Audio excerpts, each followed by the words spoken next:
A boss mom doesn't allow society to tell her that her goals no longer matter. She handles her business both inside and outside of the home. Welcome to the Bawse Mom Movement Podcast with me, your host, Ashley White, where you'll hear me speak with millennial moms who have not allowed the title mom to stop them from achieving their goals. During this podcast series, we'll discuss how we balance it all and other mom-related topics. It's a space for all my bossy mamas, whether you're a entrepreneur, mama in corporate, or both. Being a boss mom isn't easy, but it's our lifestyle. So with that being said, all right, boss moms, let the movement begin.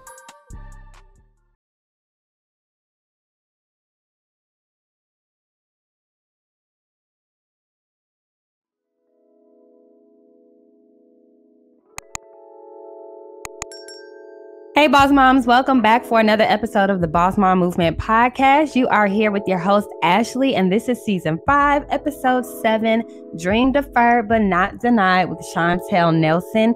And let me tell y'all, this is going to be a special episode because, drum roll, this is my cousin. So I'm super excited to have her on here. She is a entrepreneur, mom, and a media mogul, like I like to say. She is just the bomb.com. So welcome to the show, cuz.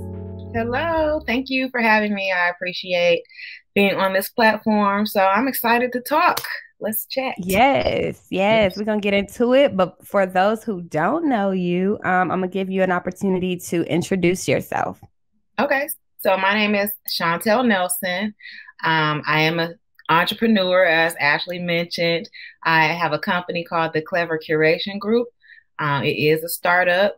I'm in my first year of business still, so we're really excited about that, trying to see where I can take this thing. And I have a background in music and radio. So I'm ready to kind of talk about, the journey and anything you want to know. Yes. So I do want to start off by going back into your journey and your start into music and media. So I know you've been doing that since you were young, when I was just following behind your footsteps as a little cuz. But what interests you to even go down that route? Because you started at, I feel like your interest was like real early. It was. So, and it's funny that you should say that. When we finish our conversation, I'll give everybody my Instagram, and I actually just uploaded an episode that talks about my actual startup in this business with my mentor who actually started me in this business. So anybody who wants to continue the story, they can check it out there. But all right, so boom, this is how it started. I was about 16. You know how they give you in school like little surveys to kind of see what they think you might want to do as like a profession? I always knew that I didn't like anything. I was about 16. I knew that I didn't like any of the selections, like nursing. Like I'm probably not very nurturing to be a nurse. That was more like my sister who would do something like that. I didn't like anything. I didn't want to be a teacher. There were just no selections for me. But what I did like was music. Like I always just had a super huge love for music, and not just any music, specifically the hip hop genre. And so so I'm auntie also. So I just turned 40, which means I would have been 16 a long time. Like this had to be about 96, 97 when I really like got that interest. So think about hip hop and where hip hop was and what state it was in. We had just lost Biggie. We had just lost Tupac. And I know that's really taking it back, but that's really like how far the interest kind of started. So back then, like hip hop was still new also. Like people were still really kind of, let's say if hip hop started in like 88, I believe, or like 89. I have to go back and check my resources, but I think it's like 88 or 89. So if it's 97, hip hop is fairly new. So I could imagine that wouldn't have been a selection. Like, hey, would you like to work in hip hop? Like, that's not going to be on the list. You know what I mean? So I had to figure out ways to like, how can I work with music? I know that I'm not an actual artist. I know that I just like being around music. So I found out that there was such thing as an internship. I didn't even know what that meant, right?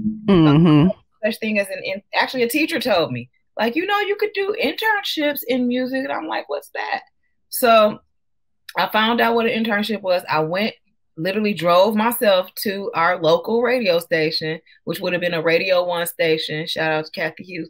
Anyway, I drove to the station. I went up in there, like, very courageous, knocked on the door and said, yeah, I want to work here. So, like, what do I do? I'm young. I don't even know how to approach to just give me a job. I was wondering if I had came up here because I wanted to work here, And so they were like, damn, pause. You have to be in college, first of all, to be an intern. You're just in high school. So, come back in 2 years. Well, I never left. I was just like, well, I'm just going to volunteer. I don't even need college credit. Like, I'm fine with just volunteering because I love to do it. And I don't even know what made my mom, like, allow me at 16 and 17 to be going up to the radio station every day after school. Like, it was almost like I was going up there as if it was my after school job. But I was really just a fixture, like, at the station because, again, I didn't like anything else. Like, do you remember me having any, like, hobbies other than music? As like, I wasn't in drama club. I was never in debate. Like, it was. I do feel like you cheered though. I'm talking about like as a teenager. Well, I did cheer in college too, but still, we didn't have like the specific path that you would lay out for someone turning like 17, going into their senior year, trying to figure out like what they want to do in college. We all know you have to do the general education requirements and whatnot, but usually you do have some sort of an idea as to what you want. So anyway, so I did that 2 years. They all know me now at this point, right? When I graduated high school, I went off to college. And so I had taken so much from working in radio, like just going to get the water, you know what I mean? Right. Learning how to like work the actual boards, like how to work the controls, what buttons to push to like broadcast yourself, like really self-taught and just being a sponge in that station. But what that did for me by doing it before I actually graduated, when I got to college, when I went to Fair State University, they had a radio station and nobody was managing it. It was like a campus radio station that would come on like channel 12 on the campus TV. You had to get your own cable cord.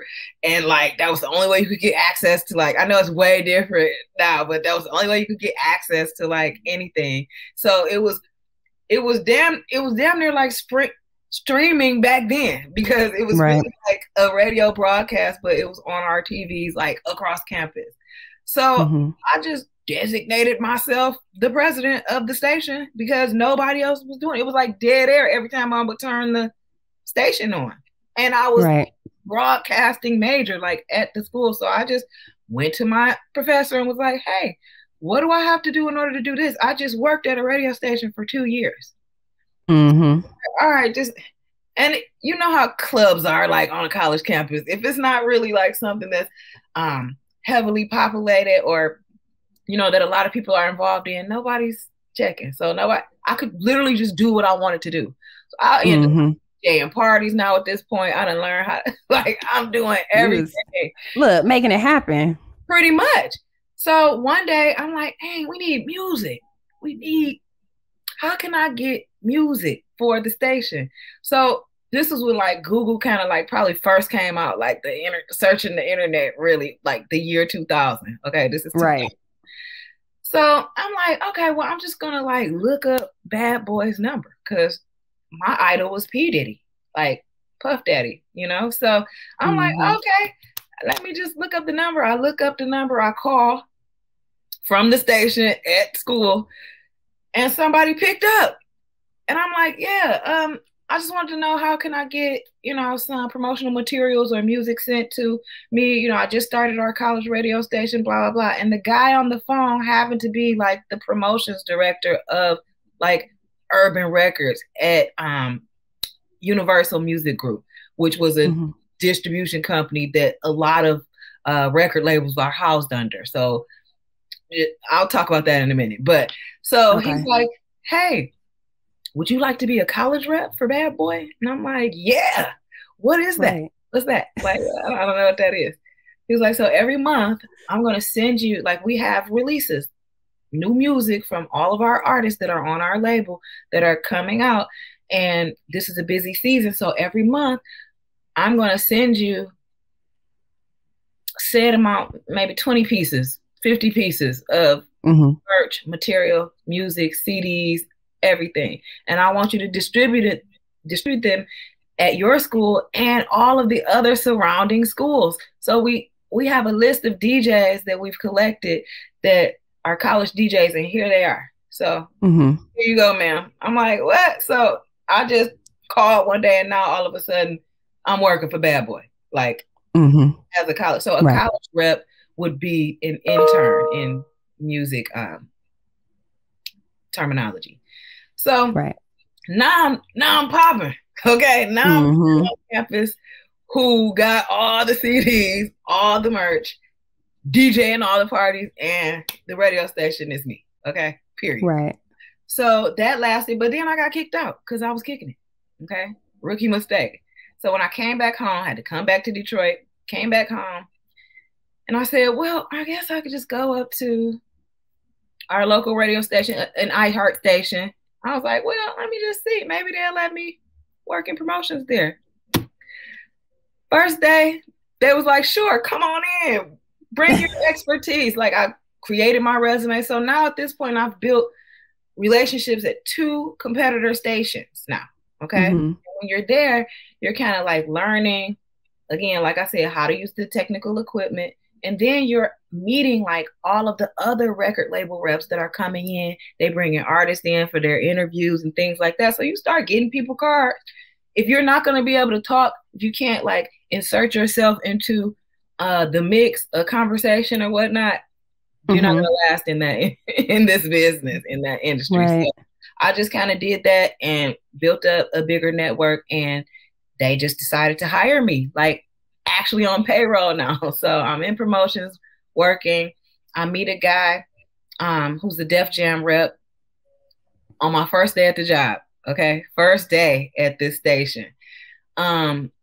Also, my first day was summer jams. Like, imagine being your first day working in radio. Right. Just so much going on, so much excitement. Like, where do I go? Where do I go? You got to report at 9 o'clock, get my little T-shirt that they gave me, and it's summer jams. The first day I worked there, I met the whole Rockefeller except Jay-Z. I was about to say, I would be sitting there looking like, okay, who finna walk in the door? Who am I about to meet? And so that kind of excitement was what made me say, no, I think this is where I belong. And then also, like, again, going back to like the list and being exposed to different careers and whatnot, I kind of started to make a lane for myself.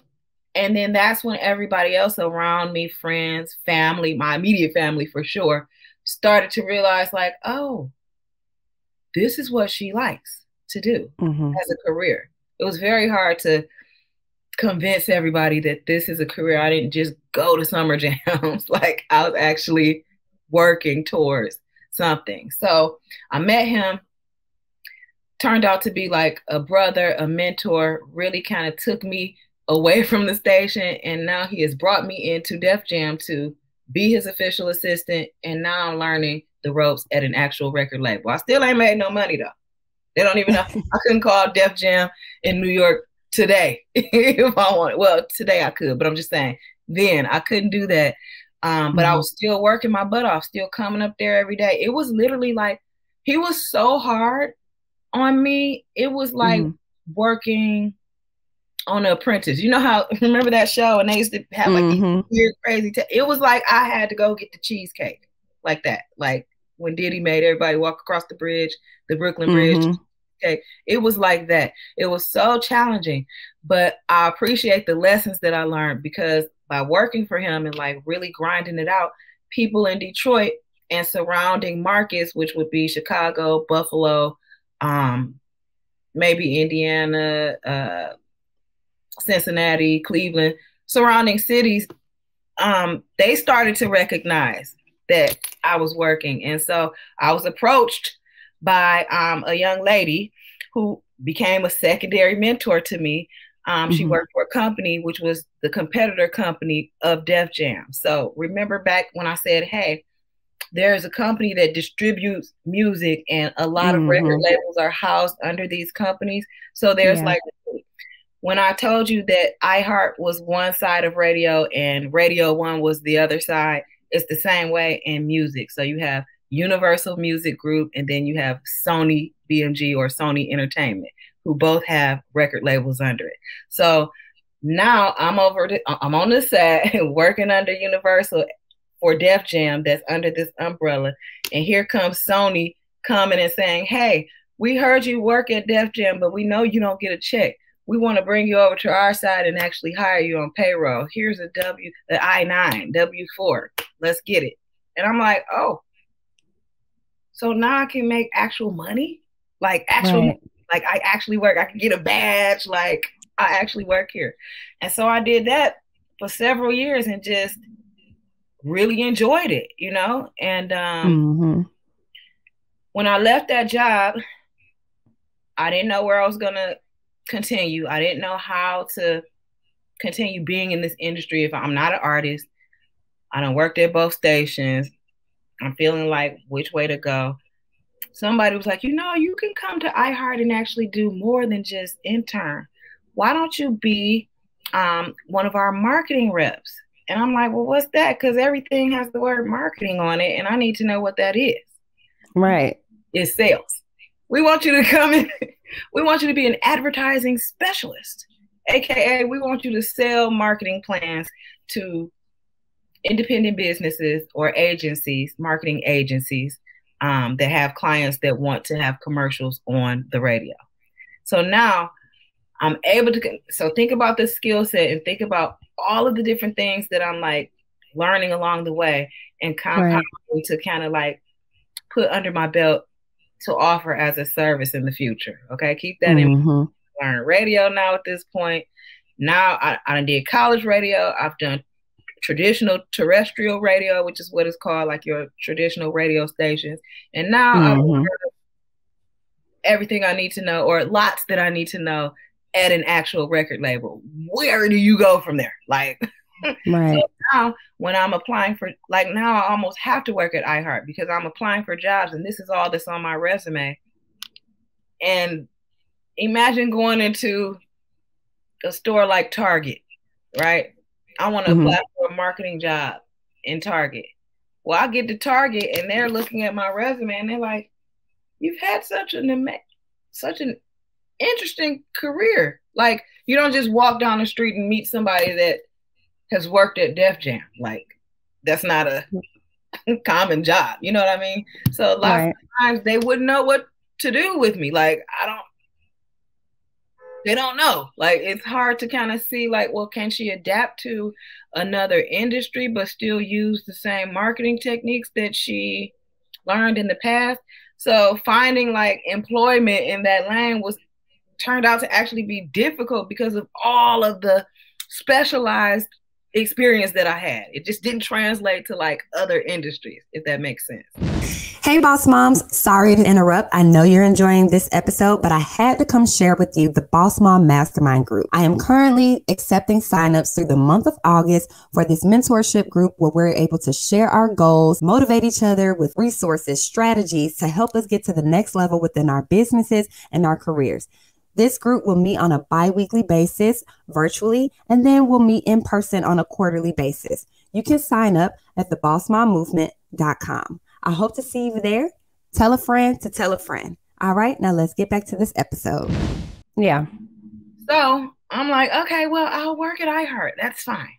So now I'm able to sustain myself at iHeart as an actual employee now, not just earning and not just volunteering. Now I'm an actual employee, but I have the ability to create these marketing plans that actually get people results with whatever their goal is. So they may be selling a product, they may have a service for hire, they may be rolling out an album release. So now I'm getting clients that are, of course, Def Jam and Sony are my clients. So anytime we have an album release, Big Sean, Beyonce, whatever the case may be, they're going to call me because they know that I work at the station because they remember me. Mind you, I done grew up with these people.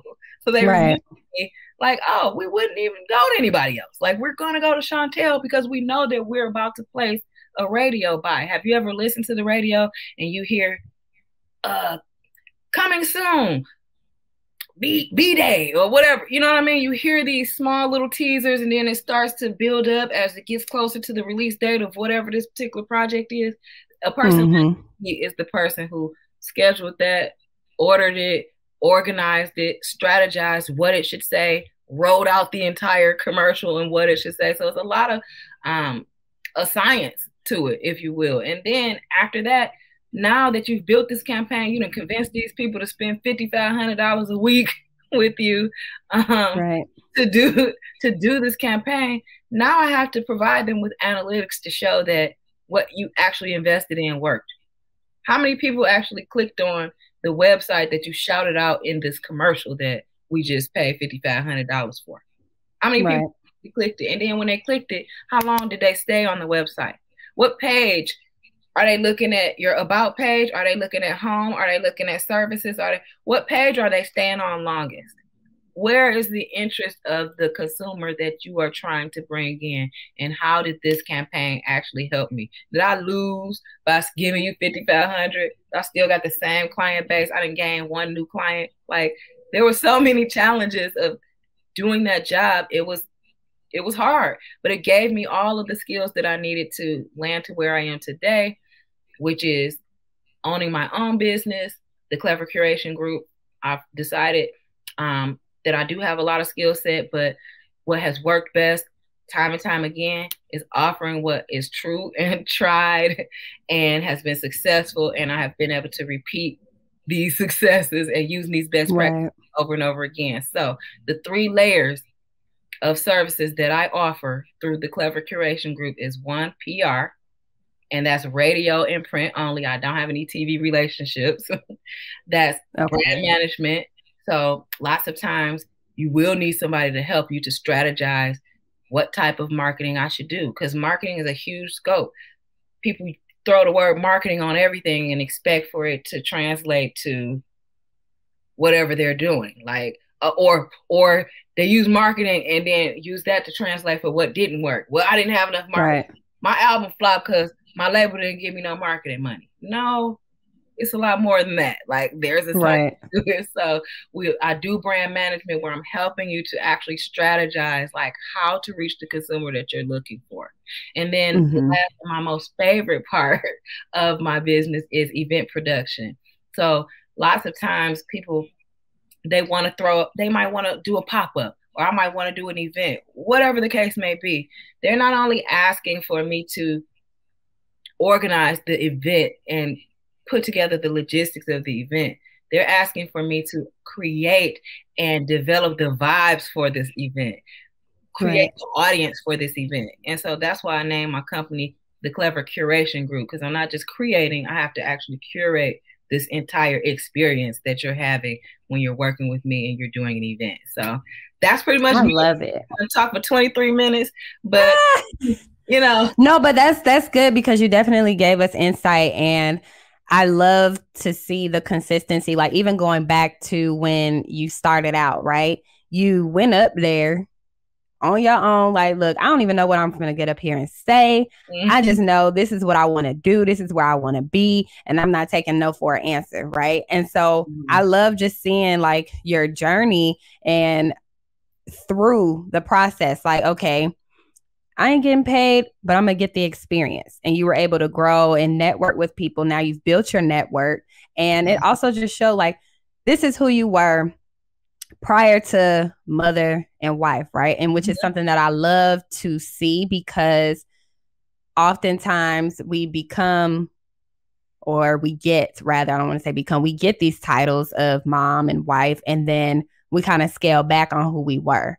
So tell us about, because I know we went through your journey pretty much on how you got where you are today, but we didn't touch on those two things. So becoming a wife, becoming a mother, while still focusing on you and going through your journey. Like, what was that like? What was that transition? Did you have times where you maybe like kind of step back a little bit at certain times, before picking back up to where you were? Like, how was that transition for you?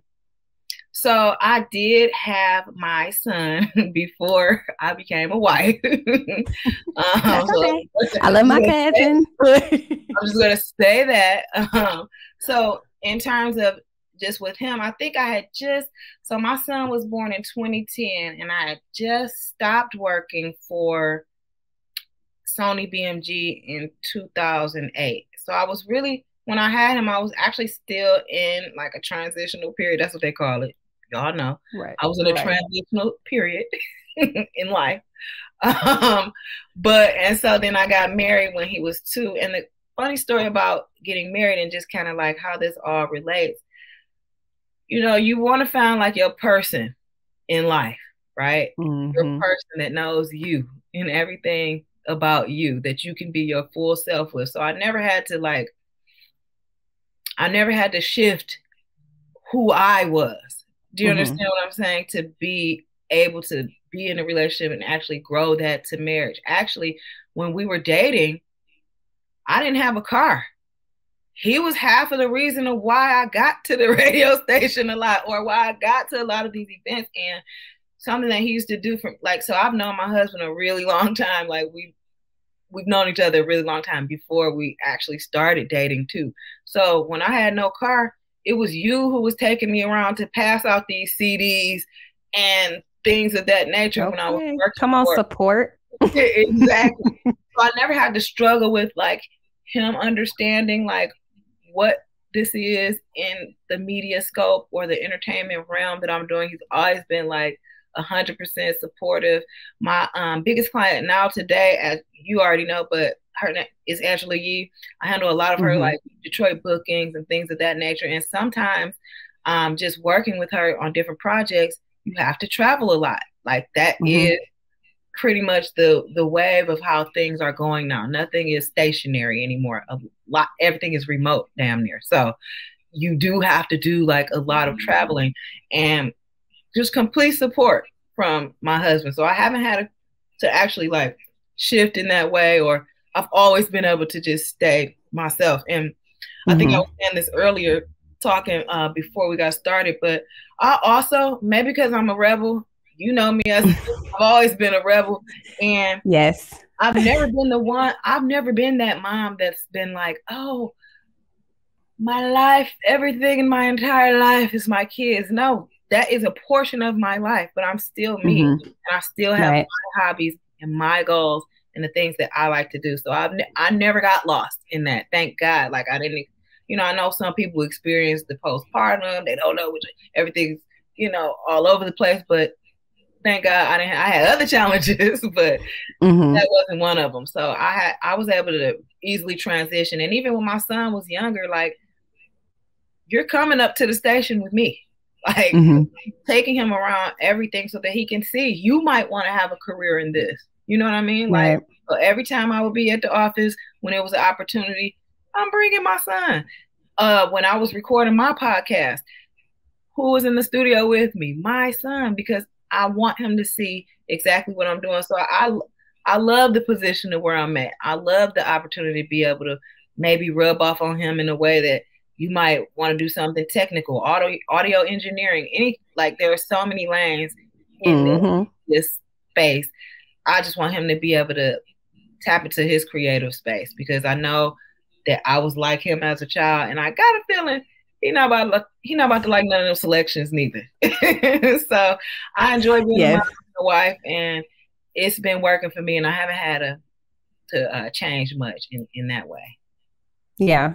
And that's good though. And like you said, like even just, bringing him along for the ride. Like I work from home. So, Riley, he's there. He's sitting at the desk. Like he don't understand now. Right. Look, he don't understand now, but I don't plan on ever going back to the office, Lord willing. So he's always going to see what mommy does and see mommy's passions. And, as far as the Bawse Mom goes, he's going to be right there as well. Like just watching the journey. But then it's also like you get to see a piece of mommy too, right? This is what mommy enjoys. You know, yeah, I love being your mother and I'm always going to be there and supporting you and whatever it is that you're doing. But then it's also cool to get to see, you know, your passions and stuff. And just like you mentioned, like it is quite a few moms that do lose themselves or feel like they have to put themselves on the back burner. And that's why I say, like, you know, things happen. You've had transitional periods in your life, whether it's, okay, I'm transitioning jobs or I'm transitioning into motherhood or being a wife.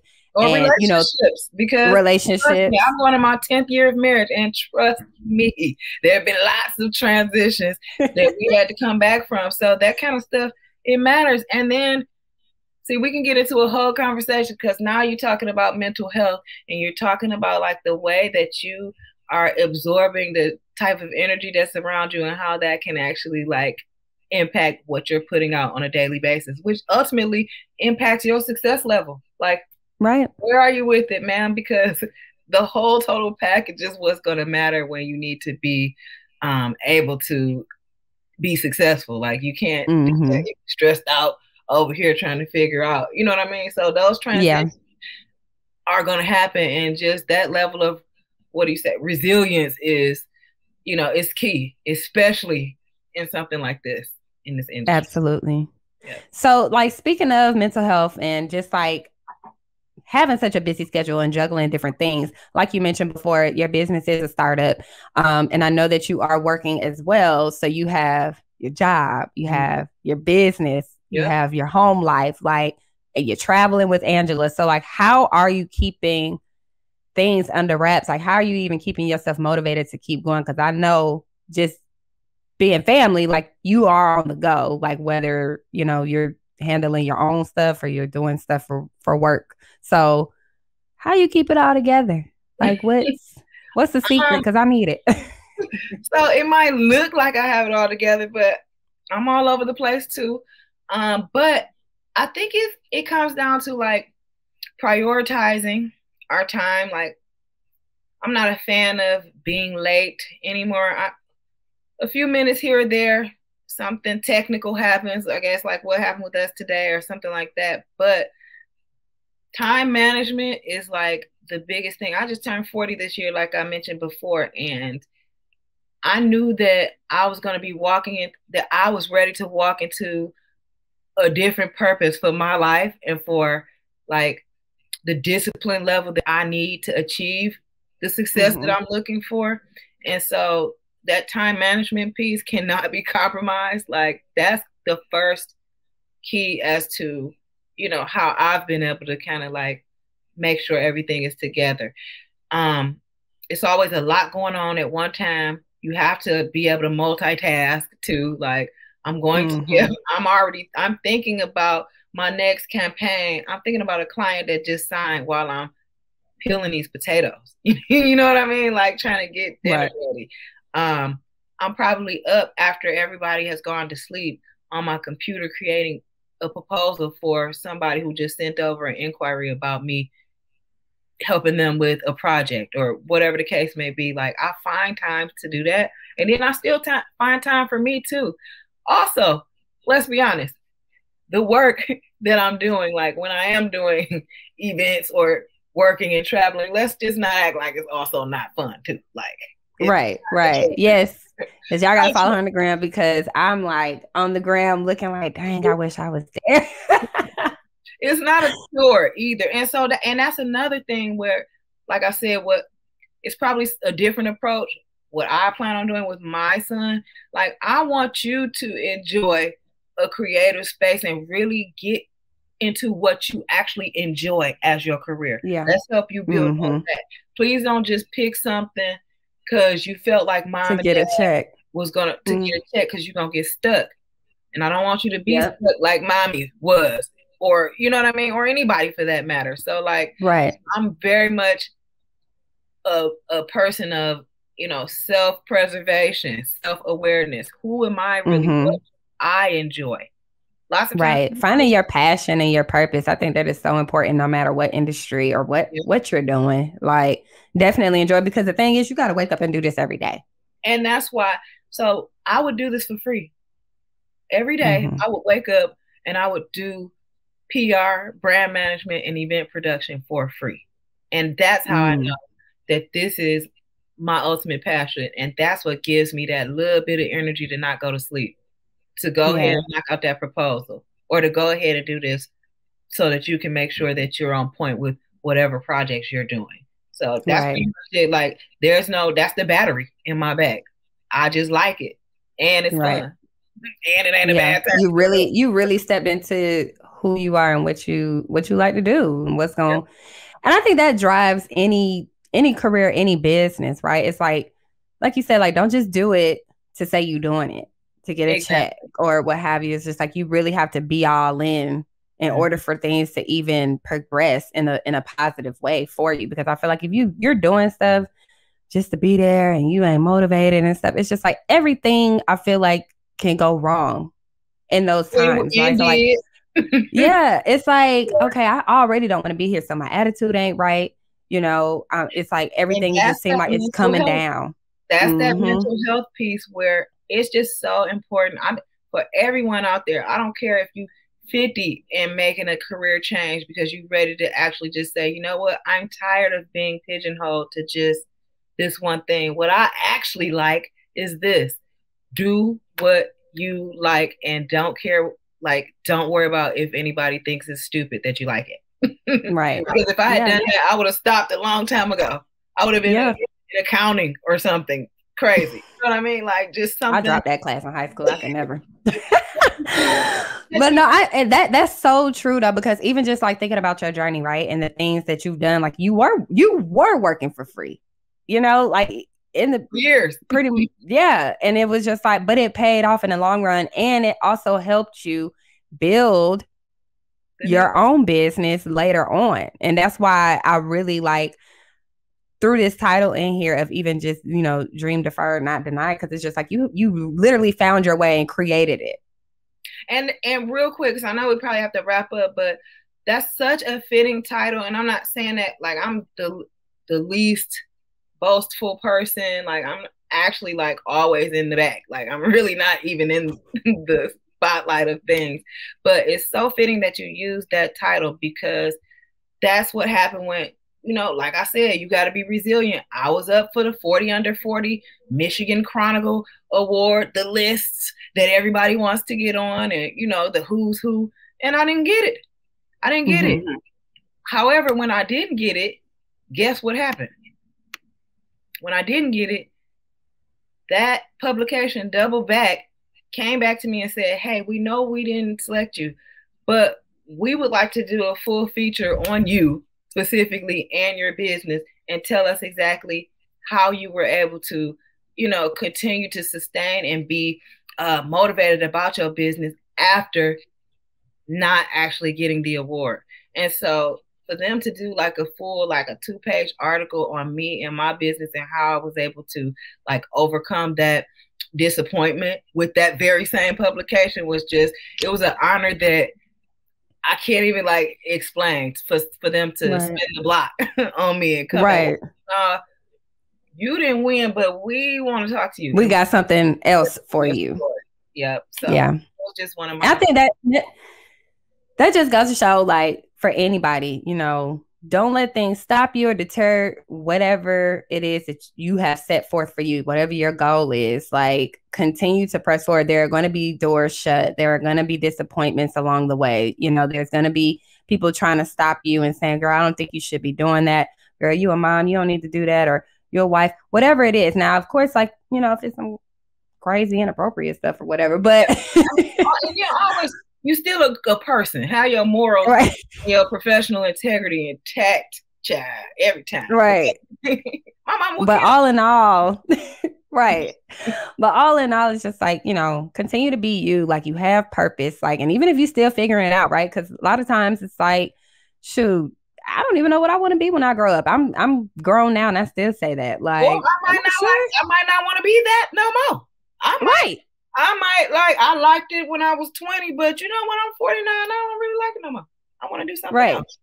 And it's okay. Right. But I love it. I love the journey. I love, you know, everything that you stand for in terms of just being you and still going for what you want to do and showing people like, this is what I want to do. I'm going to do it, you know, even when people doubted you. So I really just appreciate everything you said tonight. And if there's any last words that you can give or want to give to any moms that may be struggling and just even finding their passion or continuing forward with it because they feel like things are being thrown at them, like if there's any last words that you would want to share in that regard, like please do. In closing, I think I would probably say to them that you are enough, moms out there. No matter what, I think that has been something that was so eye-opening. I keep talking about like this self-preservation because it's a true journey that people really like. I'm happy that I've been exposed to be able to know like, okay, I need to look inward. I don't think there's any better advice to any person, mom or not, than to look inward and to make sure that you are always like in tune with you, your true self.